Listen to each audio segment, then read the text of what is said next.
नमस्कार दोस्तों। आइए सुनते हैं डॉक्टर सूर्यबाला जी की लिखी कहानी मुक्ति पर्व। टप टप पावसी हवा के एक तेज झकोरे से बरामदे में चढ़ी मालती की लता कांपी थी और बारिश की 3-4 बूंदें ढुलक आई थीं उनके आंचल पर। टप टप टप कुछ और बूंदें टपकती चली गई थीं डबडबी आंखों से। चुपचाप चोरी चोरी निशब्द उन्होंने अपनी सिहरती पलकें लंबे पतले फूलों के झोंपों से सटा ली थीं, जैसे उस रात एसके की ठंडी हथेलियों में। नहीं, रोना नहीं, रोना कैसा। आज तो बरसों बरसों की तपस्या की पूर्णा होती है, विश्वास की, निष्ठा की, सच्चाई की विजय हुई है। न्यायालय ने फैसला दिया है, एसके पर लगाए सारे आरोप झूठे थे। अदालत उन्हें इन सारे आरोपों से ससम्मान मुक्त करती है। ससम्मान मुक्ति।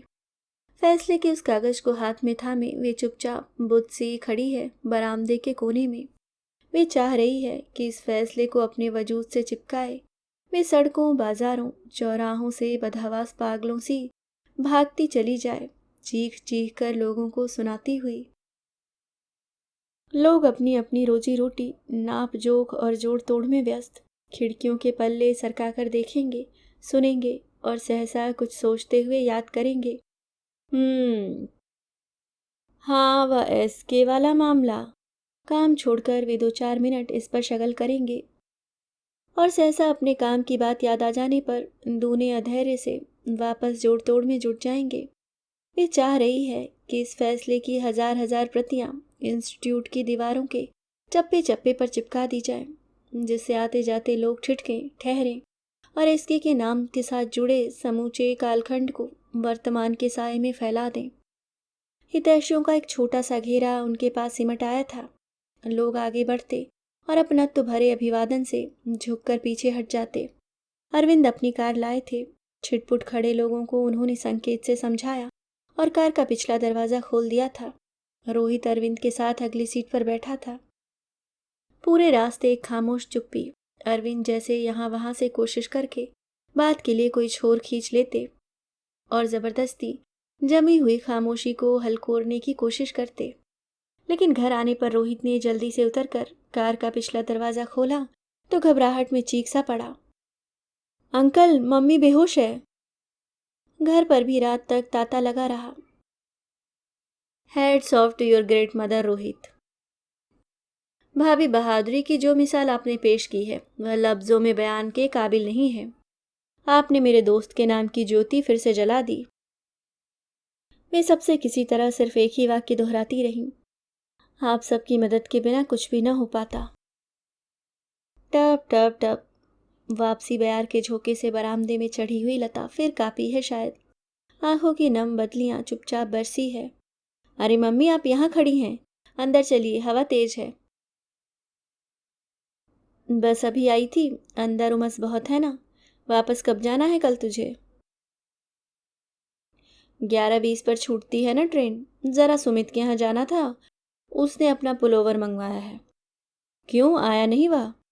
लेकिन कहने के साथ ही उन्हें अपनी गलती महसूस हुई है। छुट्टियां कहाँ थीं? रोहित तो आया था फैसला लेने अदालत से, क्योंकि उन्होंने चाहा था कि रोहित भरी अदालत में होने वाली घोषणा सुन सके। जाओ हो आओ। लेकिन बादल घिरे हैं अब भी। मैंने सोचा था शायद बारिश, आंधी तूफान थम जाए, पर कहाँ। अरे कुछ नहीं, घंटे भर में वापस आता हूँ। रोहित चला गया है। वे चुपचाप अपने कमरे में आई हैं। मेंटल पीस पर चंदन के फ्रेम में मढ़ा सुशांत का चित्र रखा है। वही मेधावी आंखें, वही निश्चल दृष्टि, वही सौम्य मृदु मुस्कान। उन्होंने फैसले का कागज उस चित्र के सामने रख दिया है और अपलक निश्चल खड़ी रही हैं पता नहीं कितनी देर तक, कि अचानक जैसे अंदर बाहर सब कुछ चिटक कर टूटा है। हिमखंड की तरह दरक दरक कर जैसे सब कुछ बेहिसाब, बेसंभाल हिचकियों में बहता चला गया है। लड़ाई जीत ली मैंने तुम्हारी सुशांत। पहली बार दुनिया की अदालत ने ईश्वर की अदालत से ज्यादा फैसला दिया है। देखो, तुम पर लगे सारे आरोपों को गलत साबित कर तुम्हें पूरी निष्ठा और सम्मान सहित आरोपों से मुक्त किया जाता है। हाँ सुशांत, माधवी तुम्हारा सब कुछ सहेज कर वापस ले आई। आज पूरे इंस्टीट्यूट में तुम्हारे द्वारा किए और कराए गए कार्यों की सराहना की गई है। अरविंद ने हफ्तों पहले से दौड़ धूप कर फैसले की पूर्व सूचना मिलते ही लोगों तक बात पहुंचा दी थी। आज उसी विज्ञान संस्थान में आयोजित विराट सभा में तुम्हें पुष्पमालाओं से लाद दिया गया। लोगों ने तुम्हारी प्रयोगशालाओं और कृषि फार्मों पर फिर से तुम्हारे नामों के शिलालेख लगाए। शोध छात्रों और सहकर्मियों ने अपने पथ प्रदर्शक को भरे रुद्ध कंठों से याद किया, उस दोस्त को जिसके लिए साइंस इंस्टीट्यूट का फाटक हमेशा के लिए बंद कर दिया गया था। हाँ सुशांत, आज सालों का अनवरत संकट, बेहिसाब कानूनी कार्रवाइयाँ और बदहवास दौड़ धूप समाप्त हो चुकी है। आज जैसे फुर्सत ही फुर्सत है। समापन की इस बेला में अपनी माधवी को हिमखंडों की तरह गलगल कर अपनी यादों के महानद में बह जाने दो। मम्मी, क्या पापा सस्पेंड हैं? रोहित स्कूल से आकर बैग फेंक कर बारूद की तरफ फूटा था और सीधा उनकी आंखों में देखता जवाब मांग रहा था। सन घायल और सशंकित आंखों से पहले चारों तरफ देखा था, फिर जल्दी से पास आकर फुसफुसाते से स्वर में उसे पुचकारा था, रोहित। लेकिन उनकी बात पूरी होने से पहले रोहित घायल सिंह शावक सा चीखा था, पहले बताओ पापा सस्पेंड हैं क्या? अब उन्होंने ध्यान से देखा, बच्चे के गालों बाहों और गले पर पड़े खरोच के निशान। तू पहले खाना खा, मैं सब। नहीं नहीं नहीं, पहले मुझे बताओ। That bloody Sandeep, he was calling me. वह हाफते हाफते रो पड़ा और पैर पटकते हुए कमरे में चला गया। वे जल्दी से उचक कर कमरे में गई थी। सुशांत के आने से पहले सब कुछ संभाल लेना था। रोहित उठ बेटे, सुन, एक बात मानेगा? देख, पापा के सामने ऐसा कुछ मत कहना। नहीं कहेगा ना? क्यों? रोहित उबाल खाकर चीखा था। क्योंकि यह सच है बेटे। यह कह चुकने के साथ ही बच्चे का राख होता चला जाता चेहरा देख उन्हें लगा था बच्चा उनसे कम घायल नहीं। तो संदीप ठीक कह रहा था। लेकिन क्यों?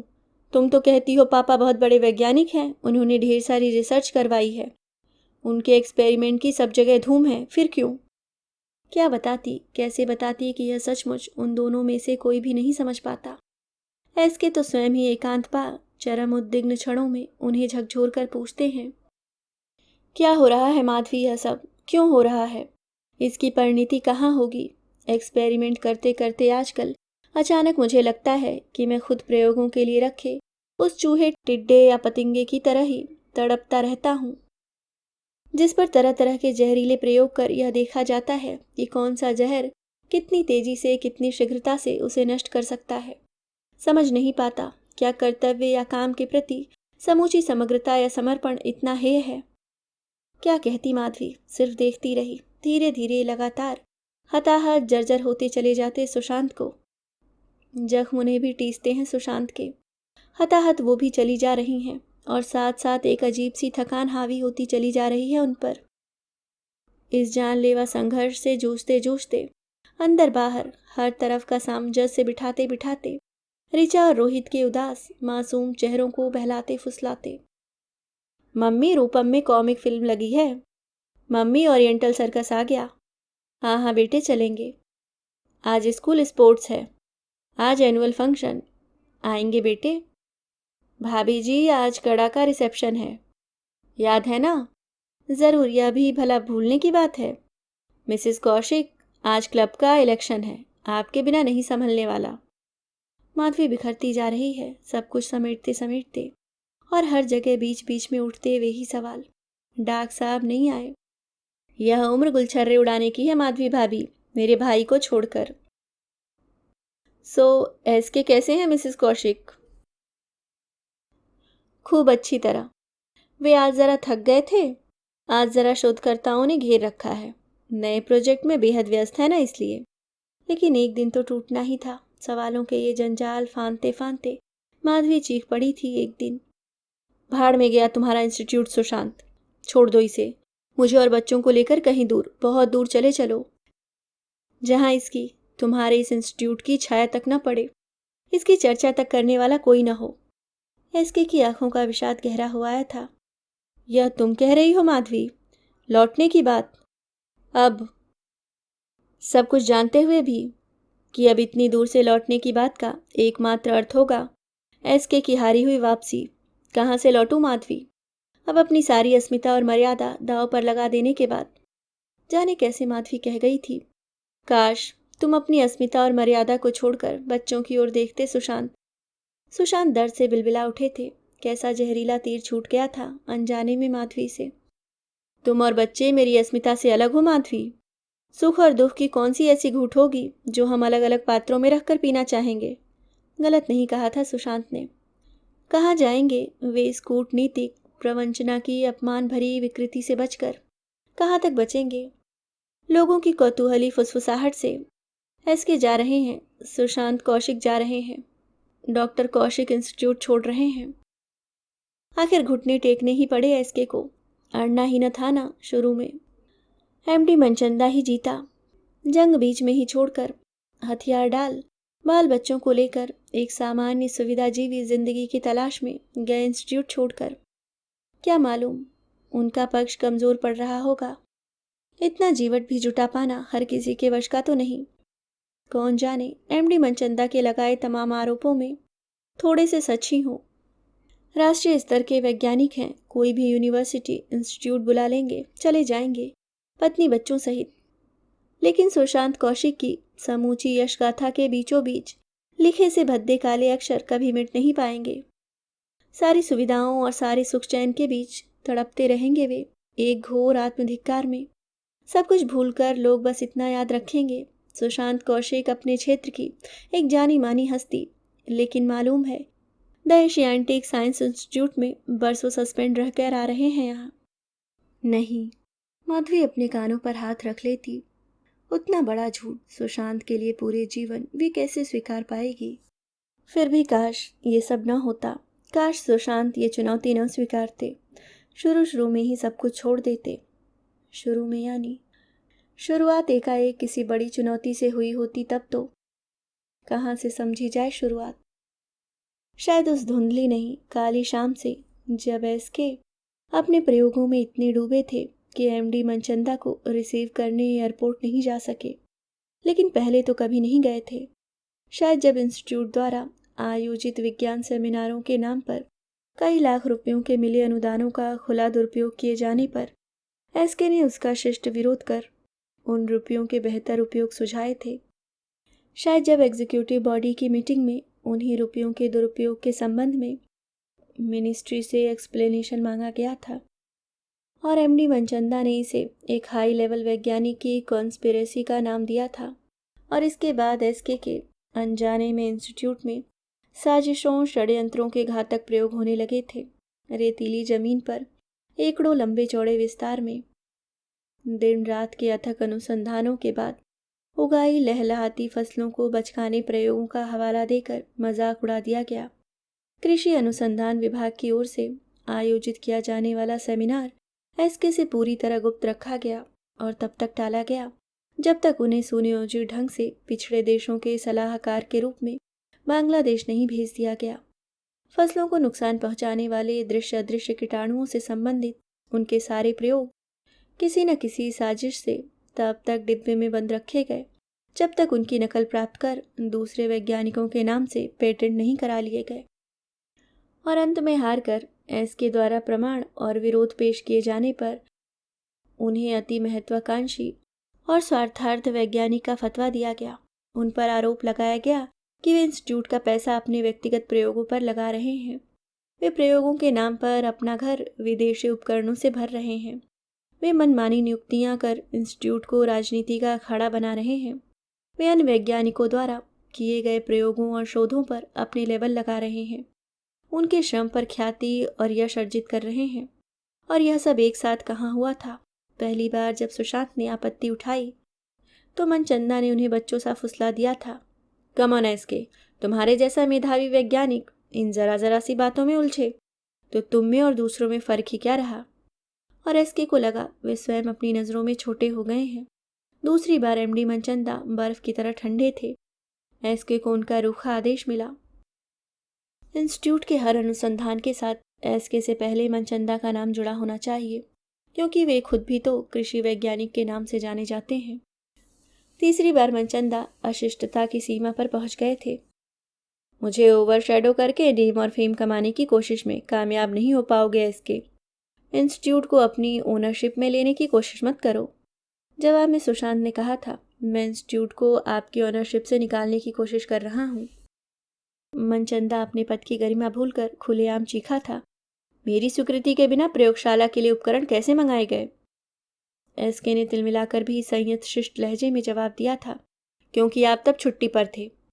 मैं एक्टिव डायरेक्टर था और उपकरणों के बिना अनुसंधान कार्य रुका पड़ा हुआ था। लेकिन फिर भी सुशांत ने इसे खुलेआम बहसा बहसी के अलावा कुछ नहीं समझा था। उनकी दृष्टि में एमडी सिर्फ अशिष्ट और शॉर्ट टेम्पर्ड था। उनकी दृष्टि सतह से भीतर नहीं झांक पाई थी। वह बाहर की दुनिया से पूरी तरह बेखबर प्रयोगशालाओं के कीटाणुओं का माइक्रोस्कोपिक अध्ययन करती रहती। वह दृष्टि सन्न भौचक्की रह गई जब एग्जीक्यूटिव बॉडी की मीटिंग में उन्हें आरोपों की लिस्ट थमा दी गई। मीटिंग बगैर किसी निर्णय के समाप्त हो गई थी, लेकिन एमडी मनचंदा मन ही मन कई निरंकुश निर्णय ले चुके थे। खाइयाँ खोदी जा चुकी थी। प्रमोशंस, डबल इंक्रीमेंट और विदेशी टूरों के बल पर हिमायती खरीदे जा चुके थे। और एग्जीक्यूटिव बॉडी को एनुअल मीटिंग में सुशांत कौशिक ने देखा कि वे तो अकेले और निहत्थे हैं। जिन्हें अपना विश्वासी और सुख दुख का साथी समझा था, वे चालाक या भीरू बने रास्ते बदल चुके थे। एक दो साथी आगे आए थे। माधवी ने भी समझाया था। आरोपों का जवाब तो देना ही था। हारकर सुशांत ने अपना लिखित एक्सप्लेनेशन प्रकाशित कराया था, लेकिन तब तक जाल फैलाया जा चुका था। उनकी कैफियत को इंस्टीट्यूट की मर्यादा उल्लंघन का दुस्साहस कहा गया। कहाँ पर रुकते सुशांत, कहाँ से लौटते? अब तक तो चारों तरफ दलदल था। प्रयोगशालाओं में किए गए उनके महत्वपूर्ण अनुसंधानों के फॉर्मूले उड़ा दिए गए थे। फाइलें गायब कर दी गई थी।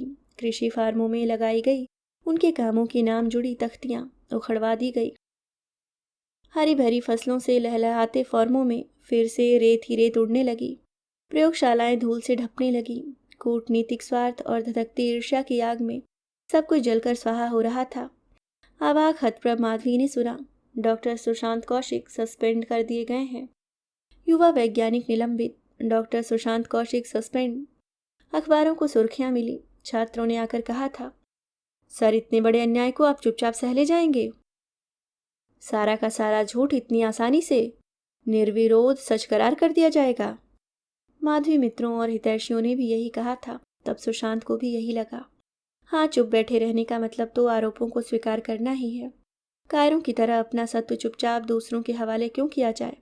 नहीं, आत्मा का इतना सस्ता सौदा नहीं करना है। भारी मन से सुशांत ने रास्ता बदला था। अनुसंधानों की ओर बढ़ते कदम अदालत की ओर मुड़ गए थे। अनचाहे जंग छेड़ देनी पड़ी थी। लेकिन सारी अदालती कार्रवाइयों के बीच सुशांत का मन छटपटाता रहता। प्रवृत्ति रमती कहाँ थी? मन तो धूल खाती लैब में बंद अधूरे प्रयोगों में भटकता रहता था। क्या हो गया यह सब? क्यों इतने यत्न से सवारा सजोया सब कुछ इतना विरूप हो उठा? युवा वैज्ञानिक छात्रों का जो दल उत्साह उमंग के साथ फॉर्मों कृषि प्रयोगों पर जुटा रहता, वे विच्छिन्न भटक गए थे। अब हर एक आंख में शक, होठों पर फुसफुसाहट थी। कोई बात नहीं, सुशांत का स्वाभिमान हुंकार उठा था। जंग छिड़ गई है तो चलेगी। अब तक उन्होंने समझ लिया था कि इंस्टीट्यूट का चार संभालने के साथ ही मनचंदा ने एस के रूपी मानुष की गंध पहचान ली थी। उसने साफ साफ महसूस किया था कि उसका राजपथ वीरान है। एसके की पगडंडियों पर जो रौनक है, उसके सामने उसका दीवाने खास बेअसर और उचाट। मनचंदा को पगडंडियों की चहल पहल अपने दरबार में लहकानी थी। अचानक एक दिन फोन की घंटी बज उठी थी। उस तरफ मनचंदा का पीए था। गुड मॉर्निंग सर, एमडी साहब आपसे मिलना चाहते हैं आफ्टरनून में। जब भी आपको कन्वीनियंट हो इंतज़ार करेंगे। Okay sir. एसके आवाक थे। मनचंदा ने चेयर से खड़े होकर आगे बढ़कर हाथ मिलाया। बोन चाइना के नक्काशीदार प्यालों में चाय ढाली और चुटकियों के बीच संजीदगी से एसके का कंधा दबाकर बोले, आई एम सॉरी एसके, जो कुछ हुआ मेरी नादानी की वजह से। अफसोस है उसका। असल में मैं लोगों की गलत साजिशों का शिकार हो गया। अब जल्दी से जल्दी सारी चीज़ें दुरुस्त करने की कोशिश करूँगा। मुझे उम्मीद है जो कुछ भी हुआ उसे तुम भूल जाओगे और एक खैर ख्वाह दोस्त की तरह मेरा साथ दोगे। बोलो, दोगे ना? क्या तुम्हें नहीं लगता कि इंस्टीट्यूट की प्रतिष्ठा के लिए मुझे इंक्वायरी से और तुम्हें अदालत से अपने कदम वापस लौटा लेने चाहिए। अभिभूत सुशांत ने हाथ बढ़ा दिए थे। मनचंदा फिर बोले थे, एक बात और, यहाँ के लोग कई चेहरे रखते हैं। मेरे खिलाफ कोई बरगलाने की कोशिश भी करे तो बहकावे में मत आना। लोग पूरी कोशिश करेंगे हम दोनों की दोस्ती में फूट डालने की। और आखिरी बात, इंक्वायरी तो मेरी गलती से बैठ चुकी है तुम्हारे खिलाफ, लेकिन इस गलती को सुधारने की पूरी कोशिश करूंगा। इसे सिर्फ एक फॉर्मेलिटी समझो, जल्दी से जल्दी सारा मामला दुरुस्त कर लूंगा। लेकिन अगर तुम इंक्वायरी में सहयोग नहीं दोगे तो मामला लंबा खिंचता जाएगा और मैं सस्पेंशन वापस नहीं ले पाऊंगा। ओके? ओके। सुशांत के पाँव में पंख बंध गए थे। अबोध बच्चे से उन्मुक्त लौटे थे। माधवी को भर बाहों समेटा था। बच्चों के साथ बगीचे में तितलियों के पीछे दौड़े थे। उस रात अरसे के बाद खूब खूब नर्म खिलखिलाहटों से घर गुनगुना उठा था। लोगों ने सुना तो कहा था, ऐस के सांप को दूध पिलाने की निरर्थकता बहुत पहले ही सिद्ध हो चुकी है। इस प्रयोग को दोहराने की जरूरत नहीं। सुशांत को फिल्मों के फ्लैशबैक की तरह मनचंदा की बात याद आती। लोग तुम्हें बरगलाने की, हमारी दोस्ती को तोड़ने की कोशिश, और वे संभल जाते। सचमुच लोग दुश्मनी तोड़ने की उतनी कोशिश नहीं करते जितनी दोस्ती। अरविंद भी बौखलाए थे। तुम्हारे ही खिलाफ बैठी इंक्वायरी में तुम सहयोग दोगे? पागल हो रहे हो सुशांत। खींचने दो यह सब, हम अदालती कार्रवाई नहीं करेंगे। तुम उस बास्टर्ड की पुरानी हरकत भूल गए? सुशांत का जवाब होता, दुश्मन संधि प्रस्ताव रखे तो मानना फर्ज है। क्षमा तो फांसी के अपराधी को भी मिलती है अरविंद। मनचंदा ने खुद पहल की है, उसे प्रायश्चित का मौका देना चाहिए ना। माधवी की दुनियादार बुद्धि कहती, अरविंद ठीक कहते हैं, इंक्वायरी से तुम्हें कुछ मतलब नहीं रखना है। पागल हो तुम, इंक्वायरी पर पहुंचना अपना फर्ज है, और फिर खासकर तब जब सारे आरोप ही निराधार हों। सच्चाई तो सामने आनी ही चाहिए ना। सुशांत सोत्साह जाते, संतुष्ट लौटते। माधवी से उसी संयत मृदु मुस्कान से कहते, देखो मैं कहता था ना, अपराधी को भूल सुधार का मौका देना ही चाहिए। माधवी हंसकर चिढ़ाती, चलो डाकुओं के हृदय परिवर्तन का एक सेहरा तुम्हारे भी सर बंधना था। सेहरा बांधने का शौक मुझे बार बार नहीं, खुशी बस इतनी है कि मेरी और इंस्टीट्यूट दोनों की इज्जत डूबने से बच गई। अब जल्दी ही रुके काम शुरू करवाऊंगा माधवी। इन बीते दिनों में शोध कार्य और छात्रों का व्यर्थ में इतना नुकसान हुआ। लेकिन इंक्वायरी पूरी होते होते कुछ अजीब सी शंकाएं उभरने लगी थी। माहौल की हवा गरमाने लगी थी। सुशांत हतप्रभ थे, माधवी विमूढ़। एग्जीक्यूटिव बॉडी की मीटिंग बैठने से पहले ही जैसे हवा रुक गई थी। लोगों की सांसें भी। आधी मीटिंग के बाद ही अरविंद बदहवा से पहुंचे थे पिछले दरवाजे से। भाभी गजब हो गया, that bastard, that son of has expelled. और उनकी आवाज गले के अंदर दफन हो गई। भयातुर आतंकित माधवी ने पीछे घूमकर देखा। सुशांत अपनी स्टडी के दरवाजे पर खड़े थे। दावानल की तरह यह खबर शहर के ओर छोर तक फैल गई थी। जथ के जथ लोग आते, बैठक में जमा होते, दुनिया की सबसे खुदगर्ज और नीच धांधली के रूप में यह मिसाल पेश करते और चले जाते। सुशांत वैसे ही शांत बैठे रहे। जब जिसने इस अन्याय का बदला लेने के लिए प्रतिबद्ध होना चाहा, चुपचाप अपना हाथ थमा देते, जैसे किसी के संकल्प की बाधा न बने। बस इसलिए बहुत रात गए जाकर भीड़ छटी थी। बच्चे सहमे से सो गए थे। जब माधवी कच्ची दीवार सी उनके प्रशस्त वक्ष पर ढहती चली गई थी, सुशांत ने चुपचाप आंसुओं से बोधे माधवी के चेहरे को अपनी अंजलि में समेटा और बहुत धीमे से सिर्फ इतना कहा, चलो अच्छा हुआ, एक अंत तो हुआ इन सब का। और थोड़ा रुककर उदास हंसी से जोड़ा, बहुत थका हूं माधवी, अब सोऊंगा। बहुत रात गए। धूप अंधेरे में आंखें भींचे चुपचाप निश्चेष्ट पड़ी माधवी को सुशांत की घुटी घुटी सी तड़प सुनाई दी थी। और चौंक कर उठने के साथ ही जब तक वे बत्ती जलाती, लौ बुझ चुकी थी। आज उस नींद की 10वीं वर्ष तिथि है। 10 साल की अनवरत भागदौड़, फैसले नकलें, वकीलों मजिस्ट्रेटों के पास दौड़ती, प्रमाण जुटाती माधवी को जैसे होश नहीं था कि कैसे बीते 10 साल। हर रात ही तो उन्होंने तड़प कर अथाह पीड़ा की गोद में सो जाते हुए सुशांत को देखा है। टप टप टप माधवी को लगता है बरसात शायद 10 सालों तक आज का इंतजार करती रही। उन्होंने झोंपों में झूलते मालती के फूल अपनी हथेलियों में समेट लिए हैं, जैसे सुशांत की उंगलियां हो उनके बोधे हुए चेहरे को अपनी अंजलि में बद्ध करती, फिर चुपचाप सुशांत के चित्र के सामने जाकर खड़ी हो गई है। हाँ सुशांत, मैं तुम्हारा सब कुछ सहेज कर लौटा लाई, अपना सब कुछ गवा कर। अभी आप सुन रहे थे डॉक्टर सूर्यबाला जी की लिखी कहानी मुक्ति पर्व।